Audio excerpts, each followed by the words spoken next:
Hello everyone, I'm Neyah and welcome back to my channel. In this video, we're going to talk about the truth regarding raising your vibration.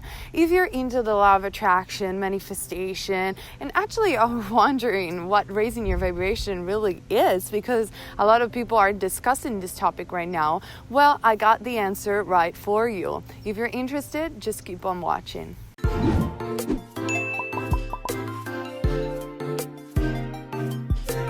So what does it mean to raise your vibration? I am sure you are already familiar with the term, because right now there is a great awareness on the planet. Everybody's talking about awakening and shifting and raising your vibration in order to become the greatest version of yourself and connect to your soul, connect to your purpose. But then what really happens is that the majority of people, including me, remains confused.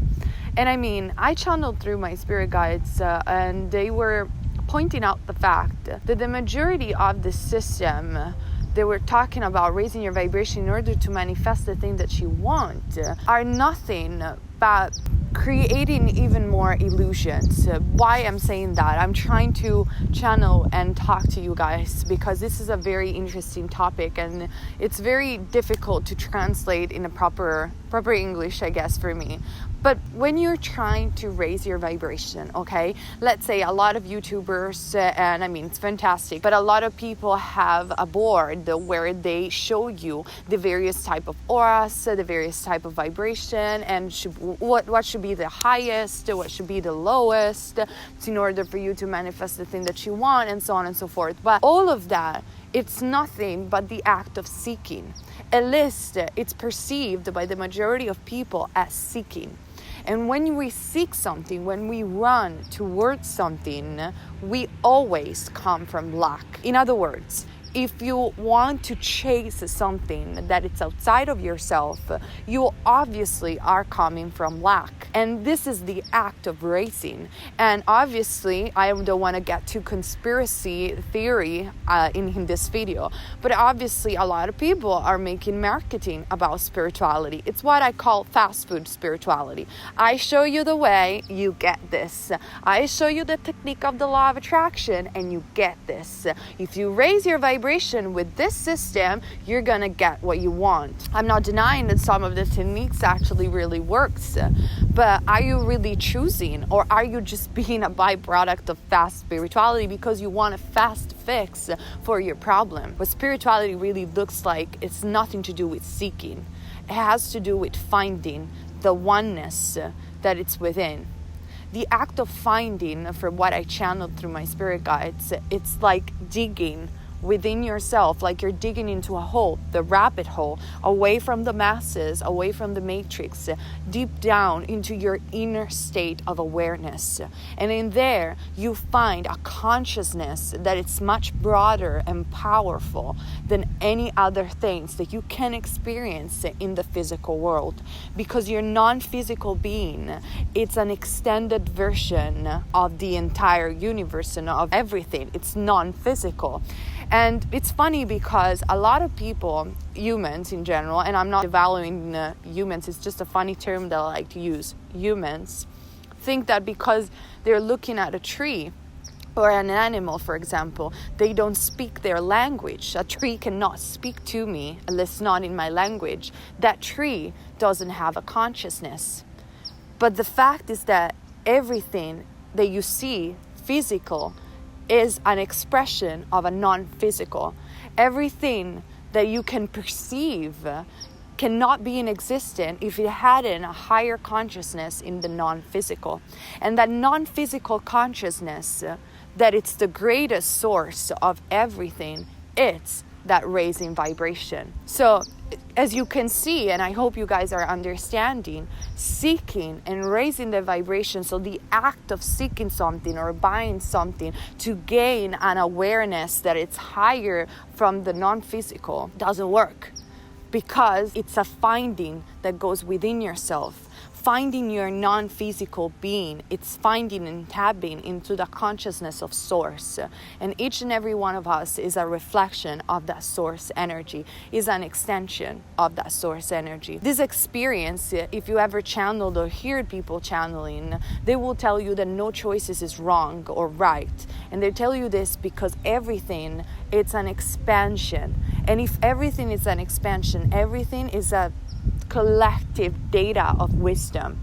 Your experience is precious to source, as my experience, as everyone's experience, because every experience is collecting a wisdom of the physical into the non-physical. And I hope I'm making some sense.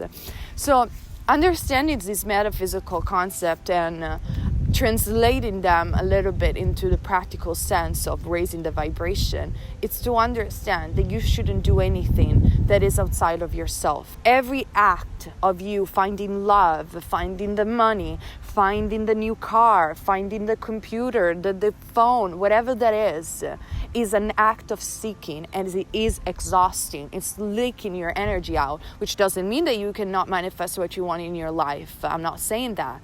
But prior to that, your alignment to this greater consciousness, to your non-physical being, has the priority to everything else. Because it's better to find the consciousness in the stillness.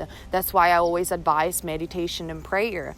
But finding that you're beautiful, you're one, you're a great, powerful being. We are all a great, powerful consciousness. And everything in existence, the rock, the trees, the earth, is a reflection and an extension of this great, powerful consciousness. If you can find that alignment with all that is and all that is you, you are not going to raise your vibration. You are going to become the vibration of who you really are.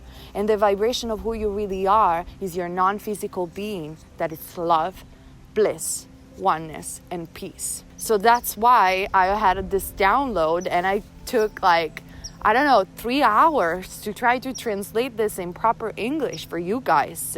Stop by. If you can do it.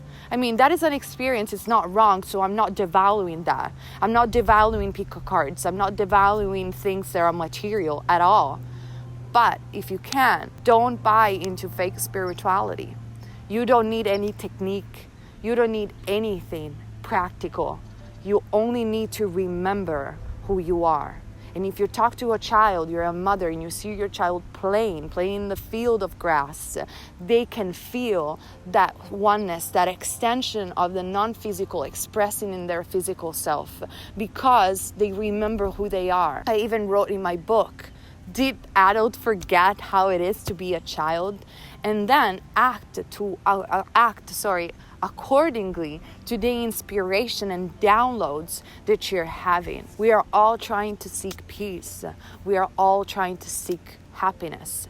But when we give our power away to new age, to religion, to pick cards, to tarot, every time that we do the act of seeking outside of ourselves, when we give our power away, we are seeking happiness and love in all the wrong places, because it cannot be found. It's not wrong because it's a collective experience and it's a collective expansion. So you gain wisdom out of that. That's why a lot of people are talking about lessons to be learned. But truly, you don't need to do that. That's something that in spirituality nobody tells you. You don't need to go through hell, or you don't need to have certain lessons in order to understand who you really are.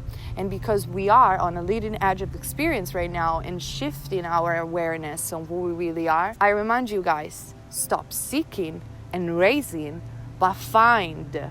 Because through the finding, you will know who you are. And your life purpose will only be a byproduct of that inner reality, that inner choice of stillness. And it doesn't matter how much the world is spinning, how much many people are taking action. When you're going to find in the stillness who you really are, your passion, it's going to find you. Your purpose, it's going to find you. The love of your life, your soulmate, it's going to find you, because you have found yourself. Have a good day.